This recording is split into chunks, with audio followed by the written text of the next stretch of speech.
If you're in the police recruitment process or you're about to go into it, you can be forgiven for being completely confused about the best interview answer structure to use for when you're asked rear-facing questions.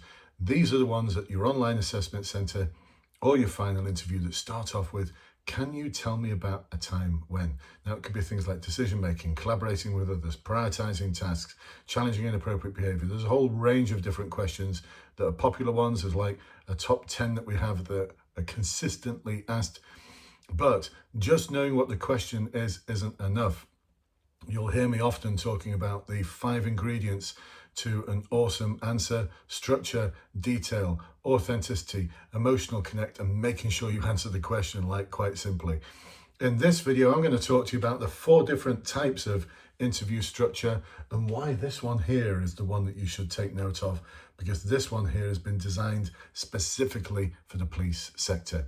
Now, how can I say this with any conviction? For those of you who've not watched any of these videos before, my name is Brendan from Blue Light. Over the past 31 years now, I've been serving people, supporting them with promotion board success, supporting them with specialist interview success, and supporting them to be awesome and amazing in the police recruitment process with a huge amount of success. So if you check the links below, you'll see our Trustpilot account. Go on. After you've watched this, click on it. We've got over 750 five-star results, which is just awesome, awesome, awesome. So let's dive in to the interview answer structures that we like. Some of them have got limitations. We're going to talk about those limitations. We're going to talk about why you should use this one at the bottom. Anyway, I'll come to that one at the bottom in a moment. But the first one that you'll have heard about already, is our friend STAR. Now, this stands for Situation, Task, Action, Result. And if you Google, how do you answer an interview question, it's going to bring this one up. Like, that comes up all the time. Why is it popular? It's because it spells a word and it's simple and it's easy to remember. The problem with it is the advice and guidance is a bit simplistic. So it asks you to talk about a situation. It doesn't tell you about what sort of situation. I'll talk to you about that more in a moment. And then the task, it'll often recommend, so the task you were set or the task you chose. But the thing is, no one talks like that. Like, seriously, no one ever talks like that. So you're going to sound really plastic and artificial. I know this because I used to be the interviewer, and I'd hear people saying, the task I set myself, and I'd be like, no one talks like that. Actually, no one actually talked like that at the interviews, but that's how it sort of came across. I'd be thinking, that just doesn't sound real, doesn't sound authentic. And then the action part, yeah, great, fantastic, but the guidance is too simplistic. And then the result, this is a bit we don't like, because it always talks about, give an example of when everything went brilliantly, everything went perfect. But the thing is, policing isn't like that. Like, as soon as your plan to deal with something meets people, then it will change. It has to change because it's met people. As soon as you introduce a plan to deal with victims, offenders, a situation, as soon as it meets people, either fellow police officers, partner agencies, or members of the community, or all of the above, it will change and it'll become, the result would be something that you didn't expect. And things don't go to plan. Like, some of it will, some of it won't. So those are the limitations around STAR. It's the reason why we don't like it. Now, the next one is the SAW model. It's very similar. You probably thought, yeah, RAS. So in every respect except the O, it's the same. The O stands for objective. Again, who talks like that? Who says things like, the objective I set myself? Like, no one, not even in the police. People don't talk like that in the police. So don't start talking like that at your interview, because why would you? Why would you start talking like someone you're not? So for the reasons, the limitations I've already explained with the other parts, and the O for objective, nah, don't like it. Doesn't work. Next, we have our friend Carl. Carl stands for context, action, result, learning. Now, context. The context of this situation, no one talks like that. Don't talk like that now. So the context of this situation. So we're going into situation. So why don't you just say, so I'm going to talk about a scenario. I'm going to talk about a situation where, just sounds more authentic, sounds more real. You sound more human. And trust me, there's a great unanswered question that's being asked during the interview by the interviewers, and that's, can I see this person working on my team? So if you're talking like a dick, just the answer is no. They're thinking, I just can't see him fitting in. The answers are good, but I can't see him fitting in. And they'll find a way to fail you because you're talking like a dick. So don't talk like a dick. Don't start saying things like the context of this situation. Like, no one talks like that. The reason why we do like this one, though, is it talks about L for learning. But when you look this one up, it'll talk about what you learned from this positive experience. Like, I don't want to hear about what you learned from a positive experience. I want to hear about something else. So next we have the drum roll time. That's my drum roll, by the way. I know, terrible. We have the SAL model. This is one that I put together years ago because I just didn't think the others provided what you needed to be awesome, amazing in your police interview. So it stands for structure. Yeah, we've got structure. Oh, in a moment, I'm going to tell you about an add-on that you can put there and an add-on that you can put there as well. But stand by for that one. You'll have to wait.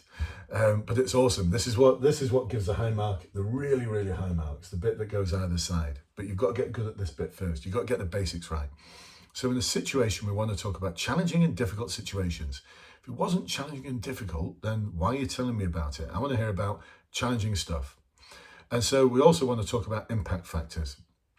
And we can look at impact factors from a number of different directions, whether it be organizational, reputation, team, individual, different types of individual.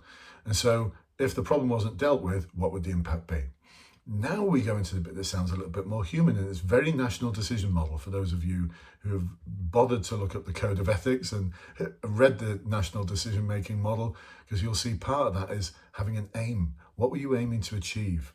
What does success look like? And so the next A stands for aim. And the beautiful thing about this, as soon as you start talking about aim, then while it sounds human, like what I was aiming to achieve, that sounds human, doesn't it? And the assessors will be like, aim, that sounds very national decision-making model.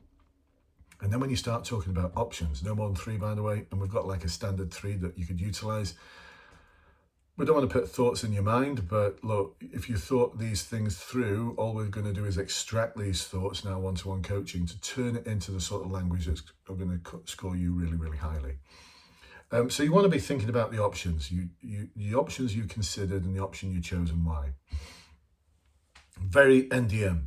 Now we're going to get into the action phase. Yeah, I know you might be thinking, it's very similar. It's the same almost, but with a difference, because whilst the other models talk about what you did, we're going to talk about how you did it, because the marks are in the how, the detail. That's where the marks are. So we drill down on this a lot in our one-to-ones and our webinars to make sure that we can extract the how from you and that you can convey that how in a language that's not ticking boxes from this thing. No, we're not ticking boxes from this thing. We are ticking the boxes on the marking guide. And more than that, we're ticking the box in their head. So they're thinking, I could really see them on my team. That's what we're doing. We're persuading in the action phase here that they're sat there thinking, God, I'm going to pass this person and they're going to be awesome. And I hope they work on my division. I hope they work on my team. That's what we're after. So result, we don't want to be talking about how everything worked out perfectly, because in policing, it doesn't. So you want to be talking about what went well, what didn't go well. Like, identify specifically the thing that didn't go well. And then we can link that in with our L for learning. Now we've got a model for delivering the L for learning, which just nails it. It's the perfect end to the answer. I say the perfect end to this answer because once we've got good at this, and we will get you good at this, like some of you think you're doing enough practice by like writing things out. You're not. You're going to practice with us as in real simulated questions and answers in our small group practice webinars and in our one-to-ones. We've got to get you good at this. And so once you've got good at this and proficient and confident, and it's the practice that gives you the confidence and reduces the nerves and anxiety. So you're going into your interview confident with justification. Now, we're going to put some icing on the cake now. because we're going to deliver the KU, which stands for knowledge and understanding. This is where we talk about why the thing is so important, why collaborating with others, why decision making, why challenging inappropriate behaviour, why whatever the thing is so important in policing. And the understanding is how you sort of demonstrate how you're going to use this behaviour in the future. So again, we've got a structure for that, and it nails it. Honestly, they'll be sat there on the edge of their seats thinking, this is awesome, this person's passed. Now we can take it one step further. Once we get good at SAL-Q, we can do this. HR, and that stands for hook result. So hook, this is where you hook them in and get them really interested. You might want to say something like, if it's around collaborating with others, you'd say something like, are you aware that like 95% of all individuals who are victims of domestic violence don't report that domestic violence to the police until it's like event number 35. However, they will report it and will be more willing to report it to partner agencies such as social workers, such as the education, people in the education system, such as people in hospitals. So the reason why I'm going to talk to you today about the reason why it's so important for collaboration to happen. And then you talk about the result that you got in your example. So I'm going to talk to you about a time when I collaborated with partner agencies or collaborated with other people on my team, and I got to deal with a certain type of situation, I got this result. So in more depth, the situation was. So we're going to do a hook, result, and then we're going to start talking about situation. We want to hook them in so they're on the edge of their seats thinking, this is different, this is interesting, I'm going to listen to this because it's not just the same old, star, saw, Carl. There's something about this individual because they're going to deliver a 5-minute answer. You've got 5 minutes to deliver your answer and you're going to hook them in. You're going to talk about the result you got and then you're going to go into the detail about the situation. This is awesome. When you deliver this, it's awesome. When you get confidence enough to be able to deliver HR SAL-Q, you nail it. And I know this because our success rate is just through the roof. So there you go, folks. Hopefully supportive, hopefully helpful. If you want to find out more about how to join our academy, there's a form below. Complete that form. We'll have a conversation with you. See if you're a good fit. If you're a good fit, great. We'll invite you to join our academy. If you're not, we'll point you in the right direction and wish you luck. It's got to work the other way as well. You've got to be thinking and believing, yeah, the academy is a good fit for me. Got to work both ways. Look forward to seeing you on the other side. Take care. Hope you've enjoyed this. If you've got any questions, ask in the comments and I'll see you then.